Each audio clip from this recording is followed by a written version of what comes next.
consistent in terms of getting the results. So how frustrating is that?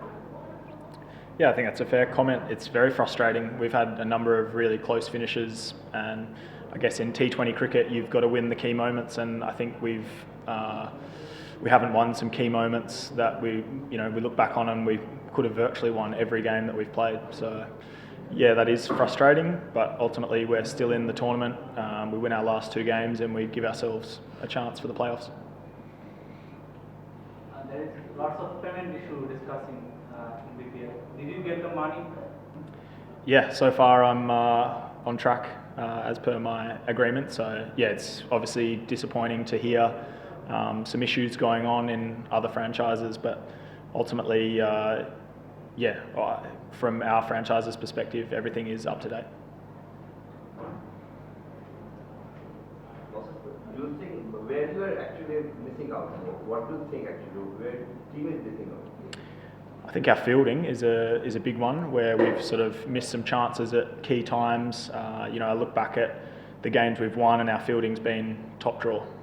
So I think today we batted really well. I felt like that was an over par score on that wicket. The ball was spinning. It was gripping for the seam bowlers when they were rolling their fingers and things. So yeah, I felt like we had a good score on the board. Perhaps we didn't quite execute as well as we would have liked with the ball, and some sort of costly errors in the field.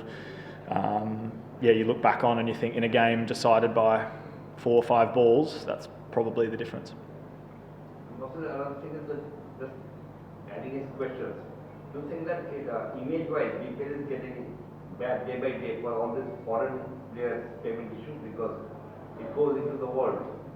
Sorry, could you please repeat the question? Yesterday there was a news that foreign players did not take part in the game because of payment issues. You are lucky enough that you have got the money, but these kind of things actually put a negative image on the whole BPL.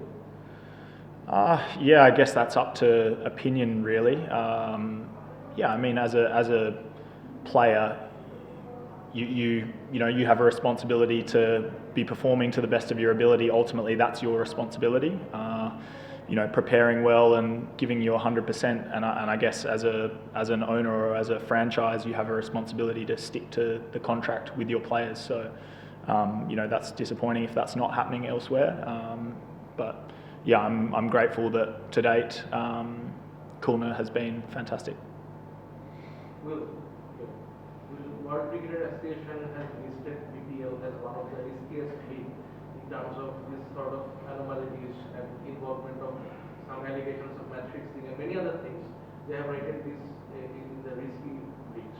So when you got the call from the franchisee, when you decided to come here and play for this franchisee, have you consulted any of the other Aussies who played here previously, like Josh Brown or Alex Ross or someone else, like how the environment of the franchise is here or how the payment system works? Like, have you consulted any other fellow Australians before stepping here? No, I haven't. That's a pretty short, easy answer.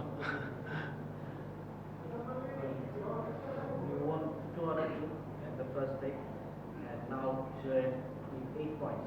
Do you feel like qualification scenario got a bit hard for you guys? And what sort of things now are going on? Yeah, to my knowledge, if we win our next 2 games, I think we can sneak into 4th. Correct me if I'm wrong, but our full focus is on winning. If we win 5 games in a row, we're the BPL champions. So that's certainly our focus as a team. And yeah, obviously really disappointed today not to, with a good score on the board, a wicket with some, it had some things in it for particularly the spin bowlers and when the pace was off the ball. So, I felt that was a missed opportunity, and, we probably had some missed opportunities in our games in Sylhet as well. Ultimately that's in the past. All we can take is the learnings from those, and we come up against Rangpur, who have lost their last couple of games. So, they're obviously a very strong team, but it's a game of T20 cricket. So on any given day, some good performances and a good team performance, I think, will hold us in good stead. William, have you been able to bat at your preferred position? It's a good question. I guess in T20 cricket you have to be adaptable, and you have to play whatever role the team asks you to play. So, that's one aspect I feel of my game that I am adaptable. I can play in a number of different roles. I obviously started up the top, felt I had some good performances there, and then I've come in the middle and felt like I've been able to play a role in the middle order. So yeah, I'm happy doing whatever the coach asks me to do, and yeah, strive to do that to the best of my ability. Thank you. Thanks everyone. Thank you.